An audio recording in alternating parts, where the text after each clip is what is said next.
Semua pasti sudah tidak asing dengan nama pemain Real Madrid, Isco Alarcón. Pria Spanyol bertinggi 176 cm ini telah menjadi bagian terpenting dari kubu Los Galacticos dalam beberapa musim terakhir. Nama Isco memang tak pernah luput dari perbincangan. Kepiawaiannya dalam membawa bola, serta skill utama dalam menjebol jala lawan, membuat siapapun tak mau ketinggalan untuk menaruh puja-puji tinggi kepada pria 28 tahun ini. Bicara tentang perjalanan karirnya, Isco tidak benar-benar langsung menuai hasil semacam ini.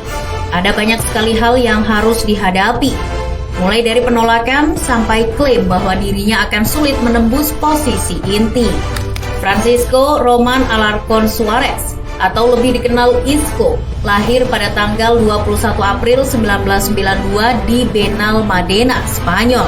Sedari lahir, Isco sudah menghadapi cobaan yang tidak semuanya mengerti. Ia lahir dengan kondisi kaki yang tidak begitu lurus. Ia juga mengalami kegemukan badan saat kecil. Kegemukan inilah yang dipercaya membuatnya tidak mampu meluruskan kaki.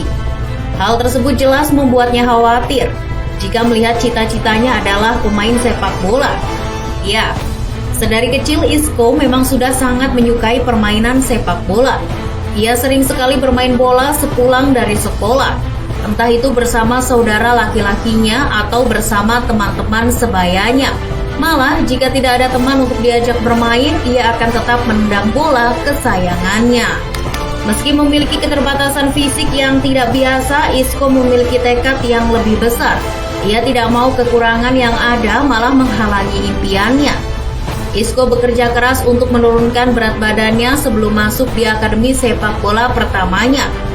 Selain itu, motivasinya untuk menjadi pesepak bola datang dari kakak laki-lakinya yang kehilangan karir sepak bola karena cedera sejak dini. Pada akhirnya, besarnya kecintaan Isco pada sepak bola membuat kekurangannya itu sama sekali tidak terlihat. Ia benar-benar mengembangkan potensi dan berniat masuk ke sebuah akademi sepak bola. Pada tahun 1997, setelah mendapat restu dari orang tuanya, Isco mendaftarkan diri di klub pemuda PDM Benalmádena. Sebagai seorang anak, Isco juga menempuh pendidikan formal. Namun perlu diketahui bahwa sebelum resmi mendapat klub untuk dijadikan sebagai tempat berlatih, Isco sering sekali mendapat penolakan. Alasannya, banyak sekali pemandu bakat yang ragu dengan kemampuannya. Mereka tidak yakin ketika sudah melihat gaya berlari Isco yang dianggap sangat aneh.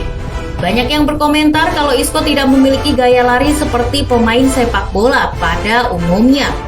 Ia terlihat kaku dan tidak meyakinkan ketika tengah membawa bola. Seorang jurnalis bernama Graham Hunter menggambarkan bahwa cara lari dan jalan Isco terlihat kaku dan tak biasa. Ini bukan seolah-olah dia sedang bergoyang. Saat berjalan atau berlari, pantatnya terlihat mencuat, sehingga terlihat janggal. Jika kalian melihatnya berkeliling, maka kalian tidak akan berpikir bahwa dia itu seorang atlet. Segala lika-liku tersebut pada akhirnya mampu diatasi. Perjuangan dan tekad Isco masih lebih besar ketimbang suara sumbang yang sesekali menyerang. Dengan kondisi kaki agak melengkung yang ditakuti akan menghambat karirnya, hal itu justru menjadi kelebihan bagi diri Isco. Bahkan bentuk kakinya yang berbeda membuatnya bergerak berbeda dan membantunya memberikan hasil yang baik. Melanjutkan perjalanan karirnya, Isco lalu bergabung dengan Atlético Benamiel. Perkembangan Isco di Atlético Benamiel selama 7 tahun berjalan mulus. Dalam perjalanannya ada pemandu bakat klub-klub Spanyol yang mengintai Isco. Segala perjuangannya pun terbayar setelah Valencia mengambil langkah berani dengan merekrut Isco yang saat itu berusia 14 tahun. Isco lalu menandatangani kontrak dan menghabiskan 3 tahun bermain di Akademi Valencia. Pada 2009 hingga 2011, Isco bermain untuk Valencia B. Sebagai seorang gelandang, Isco tampil gemilang dengan catatan 52 pertandingan dan mencetak 16 gol. Debutnya dengan Valencia lalu muncul pada 11 September 2010 melawan UD Logrones. Dalam laga itu ia mencetak 2 gol dalam kemenangan kandang 4-1. Tapi itu bukan jaminan bagi Isco bisa langsung mendapat tempat di tim senior. Emery, yang kala itu jadi juru taktik Valencia, ragu untuk menempatkannya di tim utama. Ia khawatir dengan kondisi dan masalah psikologi sang pemain. Hanya semusim tampil di tim utama, Isco lalu dilepas ke klub Spanyol lainnya, Malaga. Pada musim panas 2011, Isco menandatangani kontrak 5 tahun dengan Malaga melalui biaya transfer senilai 6 juta euro atau sekitar 94 miliar rupiah. Mencetak gol pertamanya untuk Malaga pada 21 November 2011 ke gawang Racing Santander. Pada laga berikutnya, ia kembali mencetak gol ke gawang Villarreal. Musim pertamanya bersama Malaga dilalui dengan gemilang. Ia tampil dalam 32 pertandingan dan mencetak 5 gol. Selain itu, Isco juga membantu Malaga lolos ke Liga Champions Eropa untuk pertama kalinya dalam sejarah. Momen tersebut membuat namanya mulai diperbincangkan. Meski sempat diremehkan, Isco tetap berjuang dan tak pedulikan hinaan. Benar saja, pada musim berikutnya performa yang ditunjukkan kian membuat siapapun terpana. Pada 18 September 2012 dalam pertandingan pertama Malaga di babak penyisihan grup Liga Champions, Isco mencetak 2 gol dalam kemenangan kandang 3-0 atas Zenit Saint Petersburg. Dirinya juga terpilih sebagai pemain terbaik dalam laga tersebut.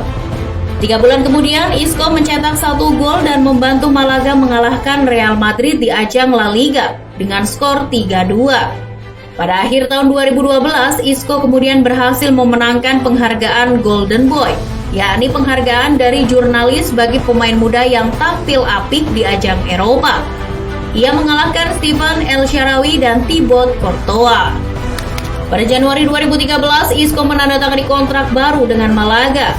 Di ajang Liga Champions, Isco berkontribusi besar atas pencapaian Malaga menembus babak perempat final.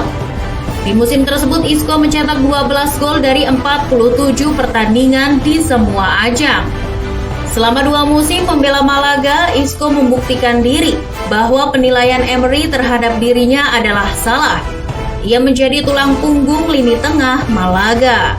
Akan tetapi, perjalanannya bersama Malaga tidak bisa dilanjutkan. Pasalnya, klub tersebut mengalami krisis finansial. Mereka tidak lagi mendapat aliran dana hingga harus dipaksa melepas satu persatu pemainnya, tak terkecuali Isco. Bagi Malaga, melepas Isco bukanlah hal sulit. Semua tahu jika sang pemain memiliki potensi luar biasa.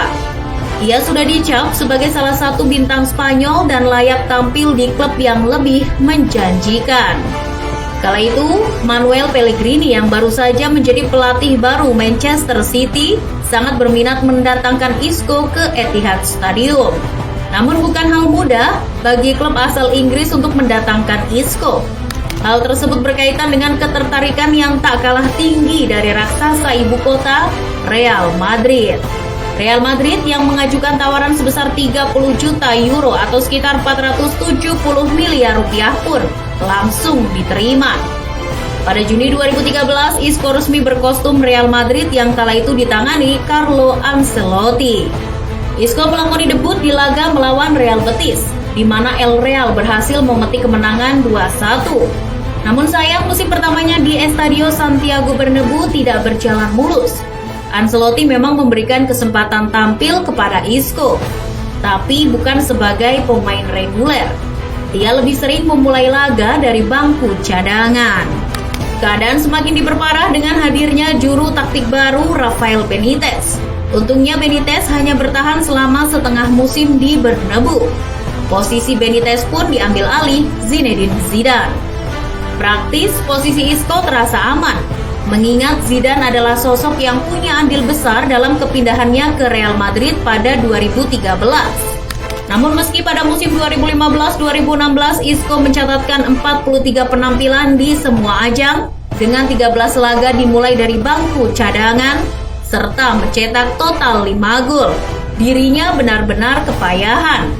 Bahkan rumor kepindahannya sempat berhembus kencang walau akhirnya ia tetap memilih bertahan. Keputusan itu pun berbuah manis. Isco berhasil melanjutkan perjuangan dan menjadi bagian dari skuad terbaik yang pernah dimiliki Real Madrid. Bersama Real Madrid, Isco dikenal sebagai salah satu gelandang terbaik di Eropa. Selama karirnya di Santiago Bernabeu, Isco sudah mendapatkan banyak trofi bergengsi, termasuk 4 trofi Liga Champions Eropa dan 4 gelar Piala Dunia antar klub. Di pentas internasional, Isco juga masuk ke dalam skuad La Furia Roja. Meski tidak tergolong ke dalam pemain yang berhasil tuntaskan sejumlah gelar bergengsi, Isco tetap menjadi andalan dan sukses meneruskan generasi emas tim Matador.